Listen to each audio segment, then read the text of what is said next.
역대하 34장 1절부터 7절까지의 말씀입니다. 우리 함께 교독합니다. 제가 1절을 읽겠습니다.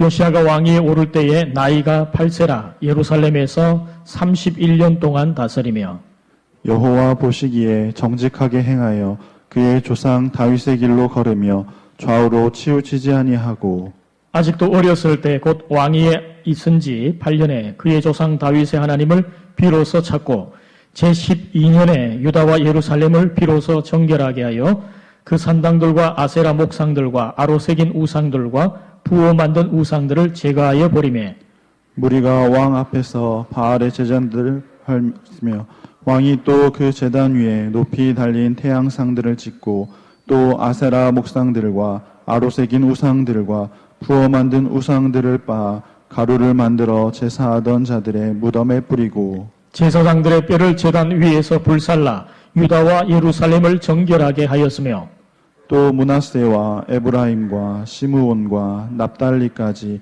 사면 황폐한 성읍들에도 그렇게 행하여 같이 옵니다. 제단들을 허물며 아세라 목상들과 아로 새긴 우상들을 빻아 가루를 만들며 온 이스라엘 땅에 있는 모든 태양상을 짓고 예루살렘으로 돌아왔더라. 아멘. 자, 우리 옆에 있는 가족들과 또 성도들과 인사합니다. 축복합니다. 반갑습니다. 잘 이겨냅시다. 승리하십시다. 예, 인사하겠습니다. 여러분, 산이 높으면 골짜기가 깊다고 했습니다. 우리는 지금 코로나19에 이 골짜기를 지나가고 있습니다. 그러나 언제까지 이 골짜기만 지나가지 않을 겁니다. 언젠가 이 골짜기를 지나서 또 가파른 언덕을 올라 정상으로 가겠죠. 여러분, 우리의 인생이 늘 언제나 아픔이 없고 모든 일들이 잘 되면 좋을 것 같지만 아픔 없는 인생이 어디 있겠습니까? 우리 인생에 때로는 고비가 오고 어려운 때를 만나게 되는데 이런 그런 위기와 어려움의 때는 우리의 인생의 새로운 시작점으로 삼아야 됩니다. 어떤 우리의 삶의 전환점으로 맞는 그런 기회를 삼아야 합니다. 근본 이 코로나19를 통하여서 우리가 하나님 앞에 바로 선다면 하나님께서 이 코로나19의 상황에서 우리의 모든 믿음과 또 가정과 주어진 모든 삶에 전화위복해 되는 하나님의 역사를 베풀어 주실 줄 믿습니다. 여러분 힘내서 잘 이겨내시기를 바랍니다.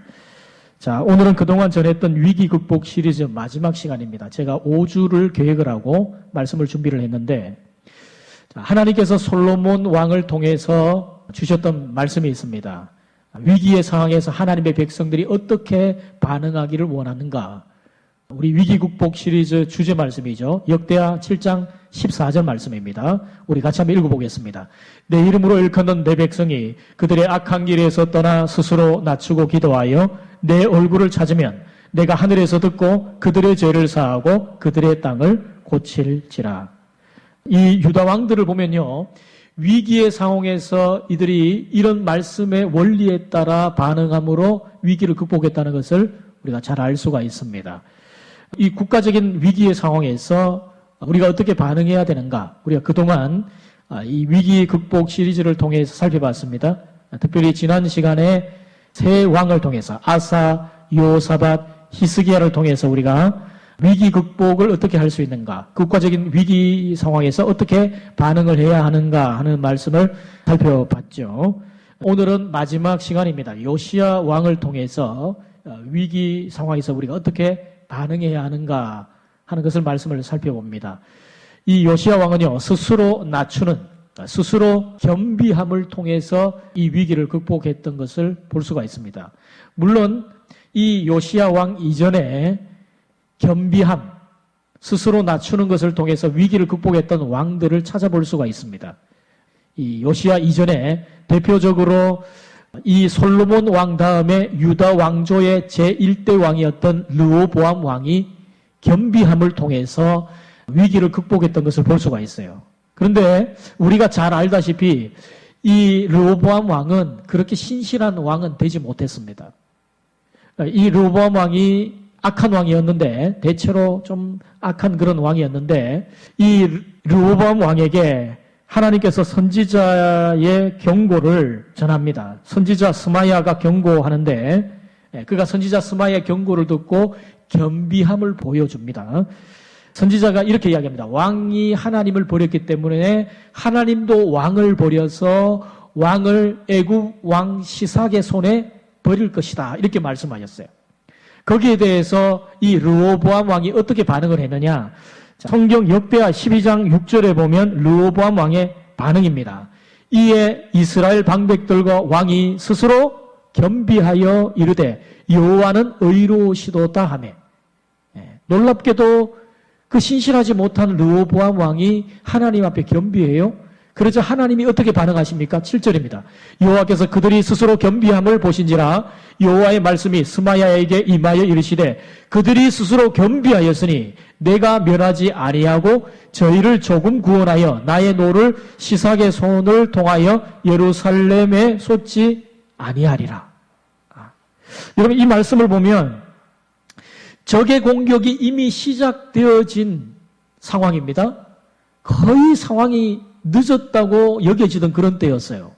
그런데 그런 상황에서도 겸비함을 보일 때 하나님께서 구원의 손길을 보여주셨습니다. 여러분 이것을 보면 하나님께서 이 위기의 상황에서 하나님의 백성들이 겸비하기를 얼마나 원하시는가 하는 것을 우리가 잘 알 수가 있습니다. 여러분 스스로 겸비한다는 것이 뭘까요? 스스로 낮춘다는 것이 어떤 의미입니까? 이 목회자들이 잘 보는 그 주석 중에 칼 델리치라는 주석이 있습니다. 이 주석의 공저자였던 프란츠 델리치라는 사람이 이 스스로 겸비한다는 것이 뭔가라는 것을 이렇게 말씀을 했습니다. 자신을 하나님보다 아래에 두고 그분께만 영광을 돌리며 마땅히 자아가 깨어져야 하고 그가 의지하는 것이 헛것이요 죄라는 사실을 깨닫는 지식을 갖는 것, 이게 스스로 겸비함이다. 이렇게 이야기를 했습니다. 여러분 물론 우리가 어떤 위기나 어려움의 상황에서도 겸비함이 필요하지만 승승장구할 때도 겸비함이 필요해요. 잘 나갈 때는 도리어 더 겸비함이 필요합니다. 그래서 외경 중에 벤시락이라고 하는 외경이 있어요. 성경의 정경이 66권입니다. 그런데 이 정경 66권 외에 문헌적인 어떤 그 역사적인 문헌, 자료로서 가치를 갖는 외경이라는 것이 있어요. 그 외경 중에 벤시락이라고 하는 외경이 있는데 그 외경에 이렇게 이야기를 합니다. 당신이 위대해지면 위대해질수록 여호와의 사랑을 얻기 위하여 더욱더 겸비해져야 한다. 그렇게 이야기를 했습니다. 여러분 우리가 잘 나갈 때, 우리가 잘 될 때, 승승장구할 때 그때 도리어 더 겸비해야 된다는 거예요. 그래야 하나님의 은혜가 임합니다. 여러분 우리가 어려울 때도 잘 될 때에도 겸비함이 필요한 것입니다. 여러분 우리는 스스로 겸비한다는 것의 이 적용의 모델을 이 요시야 왕을 통해서 살펴볼 수가 있습니다. 특별히 역대하 34장에 보면은 이 겸비함이 어떤 것인가, 어떻게 겸비를 해야 되는가, 스스로 겸비함의 원리를 살펴볼 수가 있습니다. 첫째로 우리는 하나님 앞에서 겸손해져야 됩니다. 하나님 앞에서. 자, 역대하 34장 2절에 보면 요시야 왕의 평가를 이렇게 평가합니다.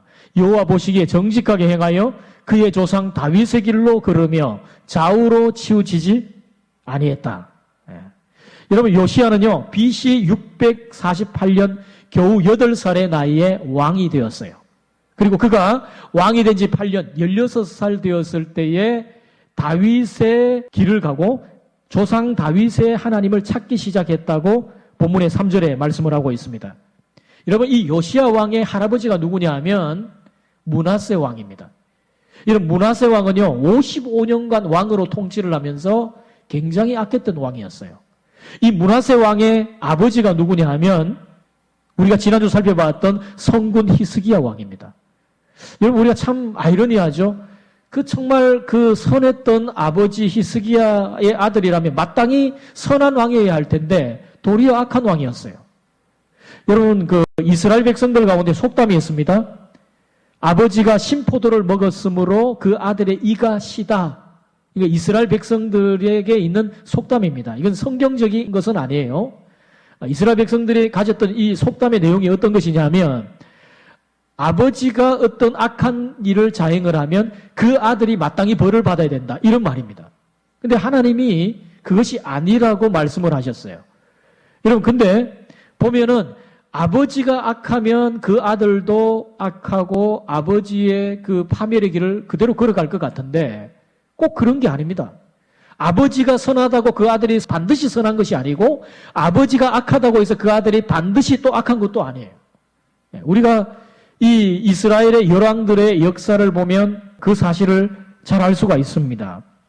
이런 성군 히스기야의 아들이 악한 므낫세 왕인데 이 요시아의 할아버지가 이 므낫세 왕이에요.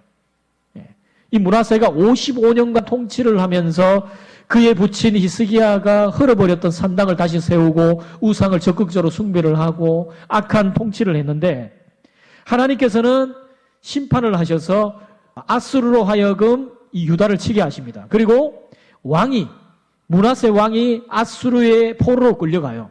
그가 포로로 끌려갔을 때 그의 마음이 하나님 앞에 겸비해지고 하나님 앞에 기도합니다.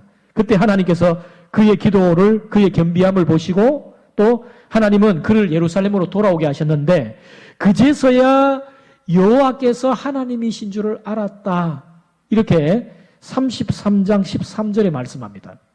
그리고 그 이후에 미약한 개혁을 그가 진행을 하는데 50여 년 동안의 그 사악한 통치가 계속적으로 진행되었는데 그것을 되돌리기에는 사실 부족했습니다.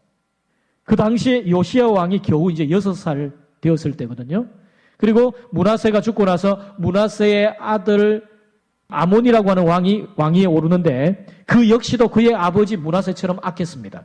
그도 굉장히 악한 그런 일들을 행하는데 그가 2년이 되었을 때 이 요시야의 아버지 아몬이 2년째 통치하던 때에 신하들이 모반을 해서 왕을 죽입니다.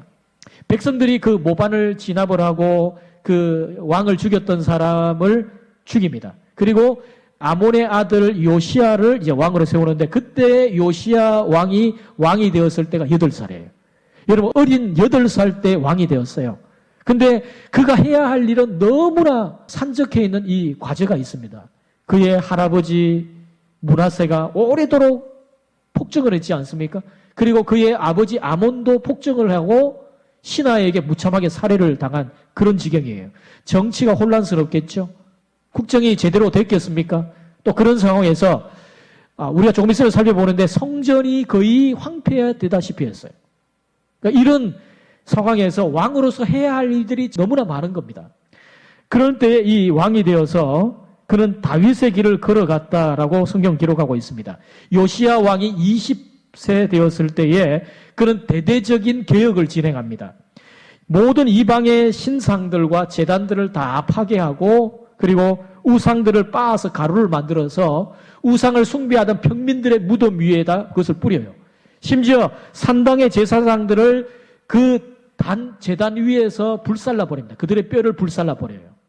이 놀라운 것은요, 이 요시야 왕의 이러한 모습이 이미 요시야 왕이 있기 전에 300여 년 전에 예언된 내용이었다는 겁니다.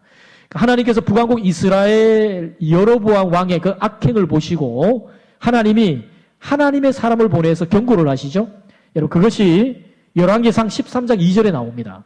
자, 열왕기상 13장 2절 우리 같이 한번 읽어봅니다. 하나님의 사람이 제단을 향하여 여호와의 말씀으로 외쳐 이르되 제단아 여호와께서 이와 같이 말씀하시기를 다윗의 집에 요시아라 이름하는 아들을 낳으리니 그가 내 위에 분향하는 산당 제사장을 내 위에서 제단으로 바칠 것이요 또 사람의 뼈를 내 위에서 사르리라 하셨느니라 하고. 그러니까 이미 300여 년 전에 요시아라는 이름까지 그가 행할 일들까지 그대로 예언을 해놓은 것입니다. 여러분 요시아는 26세가 되어서 성전을 보수하기 시작하는데 이처럼 그는 영적으로 도덕적으로 정결하게 그 땅을 정결하게 만드는 일에 열심을 다했습니다. 여러분 우리가 정결하게 된다는 것은 하나님의 은혜를 받기에 합당하게 된다는 것이고 하나님께 예배드림에 합당하게 된다는 의미입니다. 여러분 우리가 예수 그리스도의 보혈을 힘입어서 정결함을 받아 하나님의 보좌 앞에 나와 이렇게 예배를 드리죠. 여러분 이게 얼마나 중요한지 모릅니다. 여러분 오만하고 자만심이 강하고 거만한 사람은요 예배를 드릴 수 없어요. 진정한 예배를 드릴 수 없어요. 그리고 하나님의 축복과 은혜를 누릴 수도 없습니다. 여러분, 우리가 하나님께 예배드리고 우리에게 하나님의 은혜가 임하기 위해서 우리에게 필요한 것은 뭐냐면 스스로 겸비하게 되는 것이 필요한 거예요. 스스로 겸비하게. 여러분, 하나님은 겸손히 비어진 심령에 은혜의 축복을 부어주시는 줄 믿습니다. 네. 여러분, 이 코로나 확진자가 사실 많이 줄었어요. 네. 얼마나 다행인지 모릅니다. 곳곳마다 이제 긍정적인 신호들이 나오죠. 보니까 이제 확진자 중에 5,000명 이상이 치료가 되었어요. 격리가 해제되고 그렇게 되었는데, 이제는 치료된 사람이 이제 치료받는 사람보다 이제 훨씬 더 많게 되었어요. 여러분, 이게 얼마나 긍정적인 사인인지 모릅니다. 이제 조금 있으면 이제 종식될 것이라는 희망적인 그런 전망을 갖게 되는데, 근데 여러분, 이런 확진자는 줄어드는데요, 또 다른 확진자가 지금 늘고 있대요. 그게 뭐냐면 이 코로나 때문에 집안에만 있다 보니까, 집안에만 이렇게 뒹굴뒹굴 있다 보니까 뱃살이 확진자들이 지금 많아지고 있다 그래요. 그래서 이 사람이 주로 머문 장소가 방콕입니다. 이 사람의 이동 경로를 보면요, 식탁, 소파, 냉장고, 소파, 침대, 그래서 살이 확진자들이 되었대요. 여러분, 어떻게 해야 됩니까? 다이어트를 해야 되죠. 영적으로도 마찬가지입니다. 영적으로도. 여러분, 언젠가 모르게 우리가 하나님 앞에서 우리의 마음이 높아져 있습니까? 하나님을 의지하지 않아도 살만합니까? 심지어 우리가 다른 사람을 쉽게 무시할 정도로 우리의 마음이 혹시 교만해 있지 않습니까? 영적인 다이어트가 필요한데요. 우리의 영적인 교만의 거품을 걷어내야 됩니다. 사랑하는 성도 여러분, 우리는 스스로에게 물어봐야 돼요. 내가 부드러운 마음을 하나님께 갖고 있는가? 내가 겸손을 언젠가 잃어버리진 않았나? 우리 스스로에게 한번 물어봐야 돼요. 여러분, 잠언 8장 17절은 말합니다. 나를 사랑하는 자들이 나의 사랑을 입으며 나를 간절히 찾는 자가 나를 만날 것이니라. 우리가 하나님을 만나기 위해서, 하나님의 사랑을 입기 위해서 우리의 마음에 필요한 것이 뭐죠? 겸비함입니다. 하나님 앞에 겸비한 거예요. 여러분, 하나님 앞에 영적인 심령이 가난해지기를 축복합니다. 여러분, 영적으로 가난해진다는 것이 뭐죠? 하나님의 은혜가 아니면은 내 이 심령을 채울 수 없다고 생각하는 영적 파산 상태를 말하는 거예요.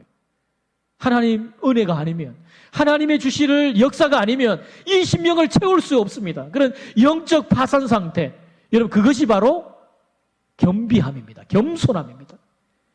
여러분, 이 코로나19의 이 위기는 우리가 하나님 앞에 겸비할 것을 요구하고 있어요. 하나님 앞에 겸비함으로 하나님이 주시는 놀라운 전화위복의 은혜를 경험하는 성도들이 되시기를 주님의 이름으로 축복합니다. 두 번째로, 우리는 하나님의 말씀 앞에서 겸손해져야 합니다. 여러분, 요시야 왕이 명하여서 성전을 수리하는 동안에 율법책이 발견되었다는 전갈이 왔어요. 그럼 무슨 말씀입니까? 하나님이 하나님의 백성들에게 왜 율법을 주셨죠? 그래서 하나님의 선물이었어요.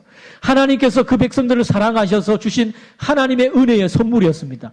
그런데 그 하나님의 은혜의 선물인 하나님의 말씀이 백성들에게 기억조차 잊을 만큼 잊혀져 버렸다는 거예요.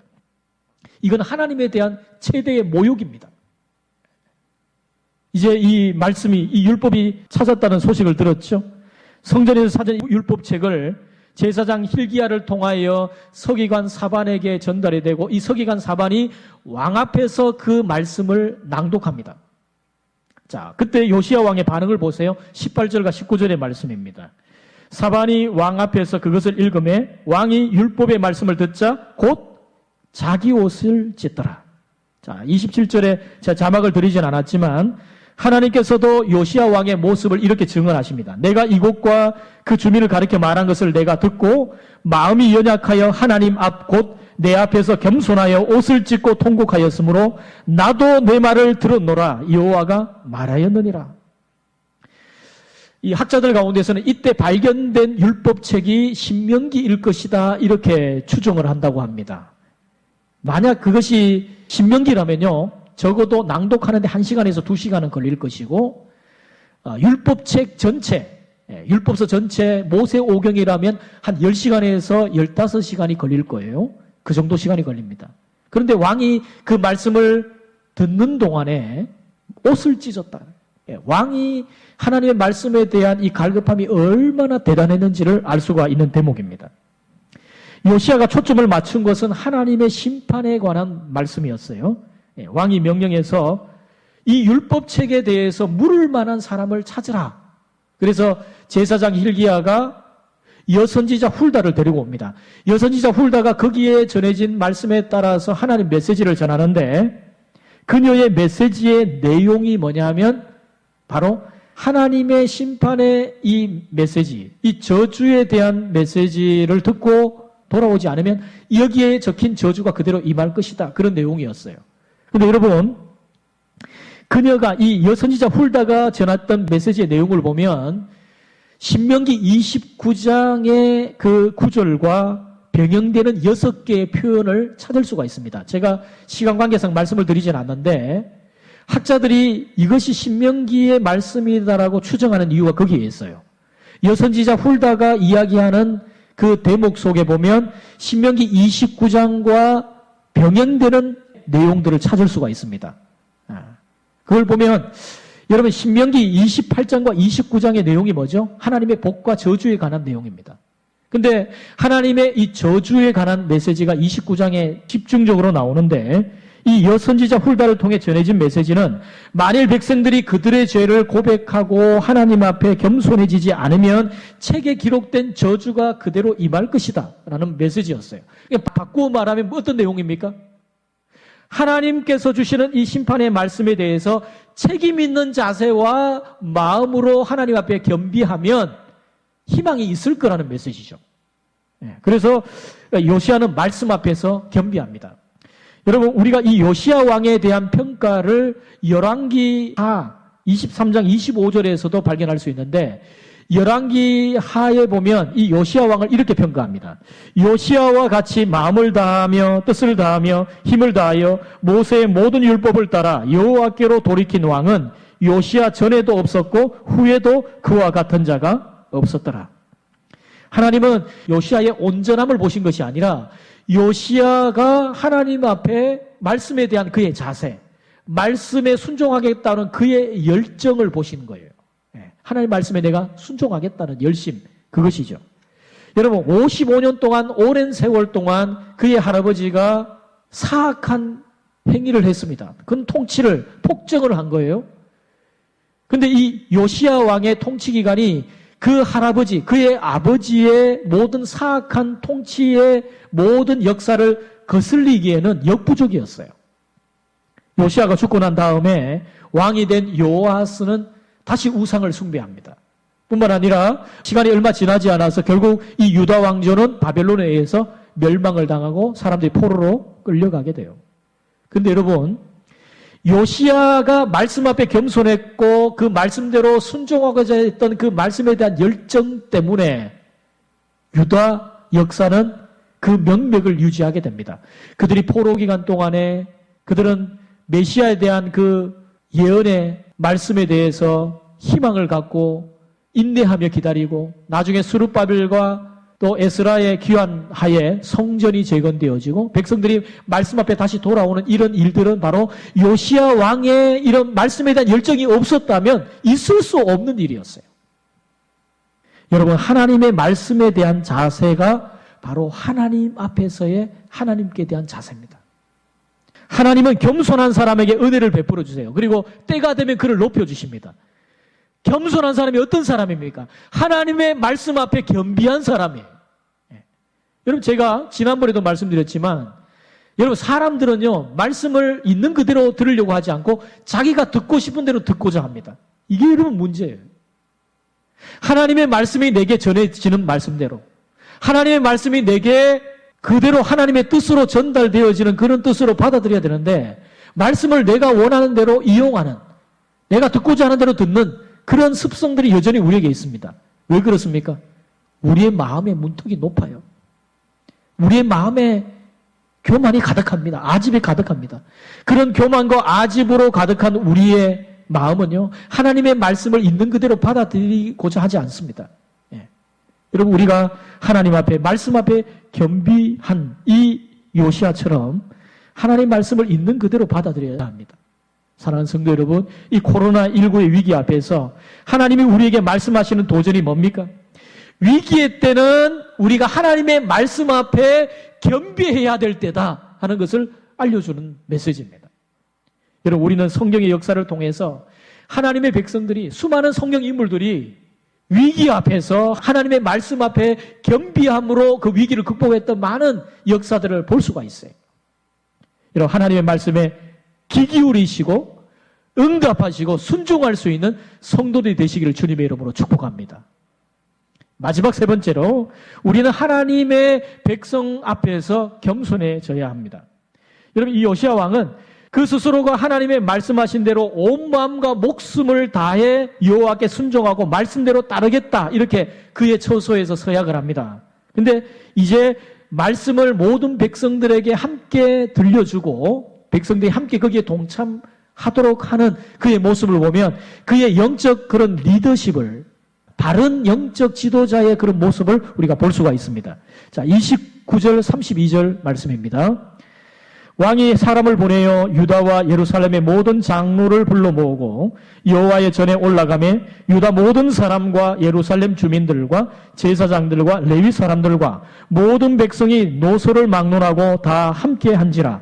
왕이 여호와의 전 안에서 발견한 언약책의 모든 말씀을 읽어 무리의 귀에 들려주고 다 여기에 참여하게 하며 예루살렘 주민이 하나님 곧 그의 조상들의 하나님의 언약을 따르니라. 자, 여기서 눈여겨봐야 될 대목이 뭐냐 하면 노소를 막론하고 다 함께했다. 이 노소가 뭐죠? 크든 작든 다 함께했다는 거죠. 여러분, 우리는 여기서 이 요시야 왕이 하나님과 하나님의 말씀 앞에 겸비했을 뿐만 아니라 하나님의 백성들 앞에서 겸비하고 겸손했다는 것을 발견할 수가 있습니다. 이 요시야 왕은요, 백성들에게 하나님의 말씀을 들려줍니다. 그리고 그가 다짐했던, 내가 하나님의 이 언약의 이 말씀에 내 마음을 다하고 목숨을 다해서 이것에 순종하겠다. 그 다짐을 백성들이 함께 하게끔 합니다. 여러분, 이것이 영적 지도자의 모습이죠. 여러분, 스스로 겸비한 이 요시야 왕에게 하나님이 응답하시는데, 자, 27절 자막은 안 드렸지만 읽어드립니다. 내가 이곳과 그 주민을 가리켜 말한 것을 내가 듣고 마음이 연약하여 하나님 앞 곧 내 앞에서 겸손하여 옷을 찢고 통곡하였으므로 나 또 내 말을 들었노라. 여호와가 말하였느니라. 사랑하는 성도 여러분, 하나님은 심령이 가난한 자를 찾고 계세요. 왜 그러죠? 여러분, 심령이 가난하다는 것이 뭡니까? 그런 사람들은요, 위로부터 거듭나기 위해서 하나님으로부터 오는 은혜를 갈망함으로 영적 파산 상태에 있는 사람이에요. 그래서 심령이 가난하다는 것은요, 영적 파산 상태에 있는 상태를 의미하는 겁니다. 하나님의 은혜가 아니면 이 갈급한 이 심령을 채울 길이 없다고, 하나님의 은혜를 사모하는 그 상태, 여러분, 그것이 바로 심령이 가난한 거예요. 영적 파산 상태예요. 사랑하는 성도 여러분, 이런 위기를 통해서 우리의 마음이 가난해지기를 바랍니다. 우리의 심령이 가난해지기를 원합니다. 우리의 심령이 영적 파산 상태가 되어서 하나님의 은혜에 갈급한 심령이 되기를 주님의 이름으로 부탁드립니다. 여러분, 우리는 지금 코로나19의 위기 가운데 있습니다. 그런 중에 선거를 앞두고 정쟁으로 인해서 비난이 가득하고요, 상대에 대해 흠집내기가 가득한 그런 모습을 봅니다. 여러분, 오늘도 9시 예배에 구청에서 사람들이 나왔어요. 이미 이제 공문을 보내왔습니다. 그래서 교회가 제대로 어떤 방역에 좀 해달라, 좀 협조를 해달라. 그래서 오늘 여러분 앉은 자리를 주보를 두고 좌석을 좀 띄웠어요. 평소도 띄웠지만 원래 그 방역 당국에서 요구를 했던 2m 간격, 오늘은 이제 아침에 온 바로는 1m에서 2m 이렇게 띄웠습니다. 그래서 9시 예배 현장에 그분들이 오셨기 때문에 제가 당장 물어봤어요.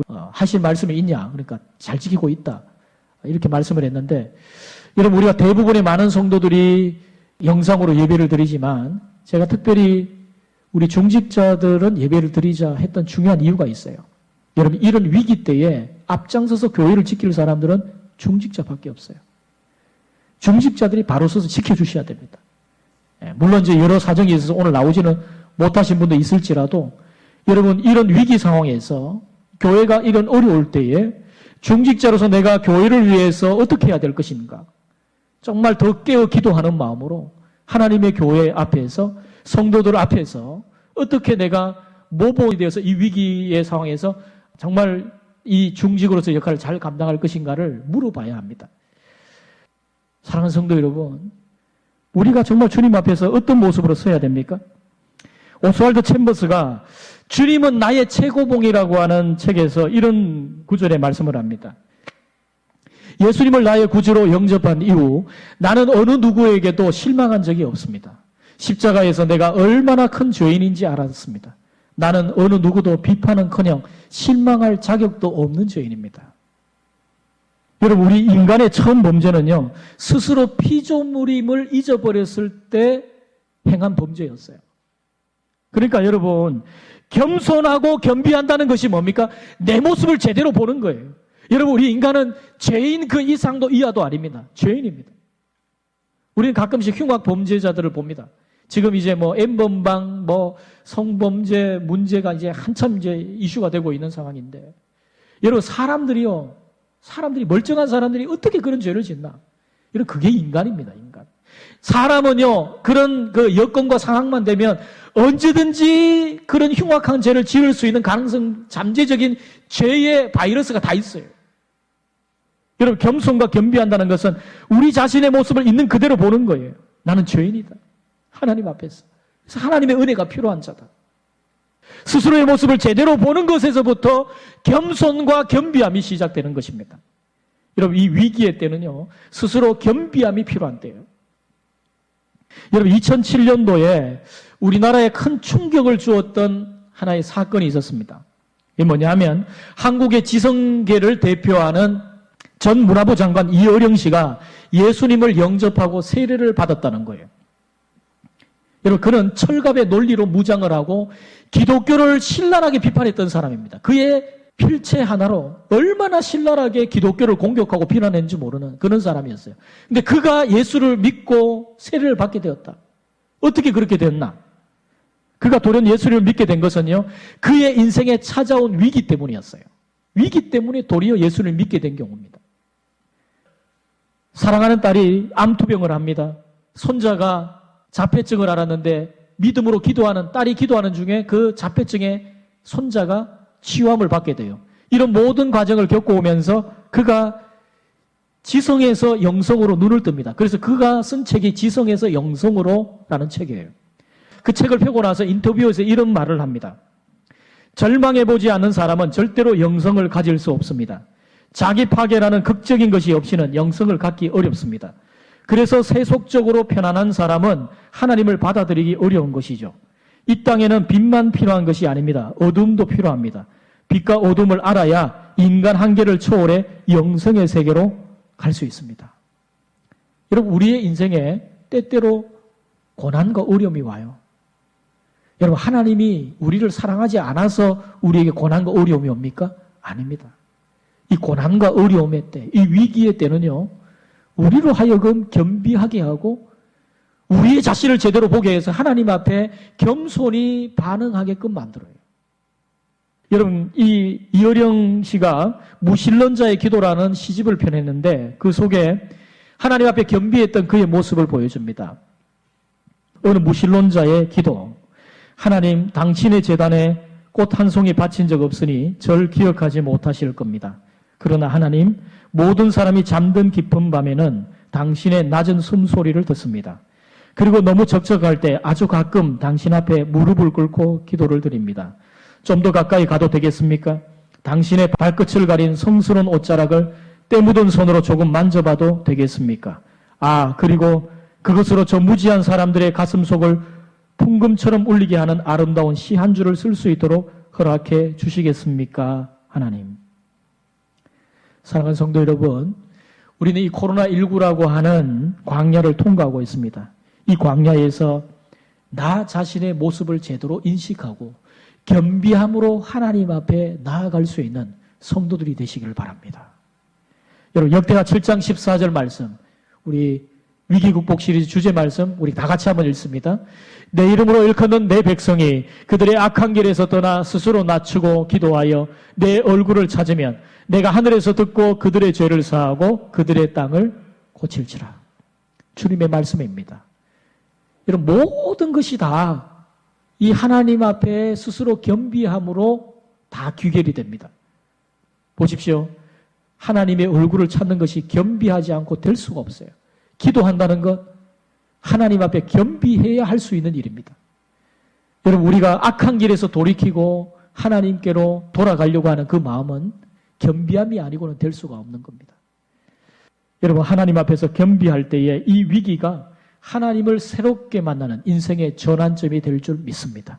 이런 은혜가 우리 모든 성도들에게 각 가정에 임하기를 주님의 이름으로 축원드립니다.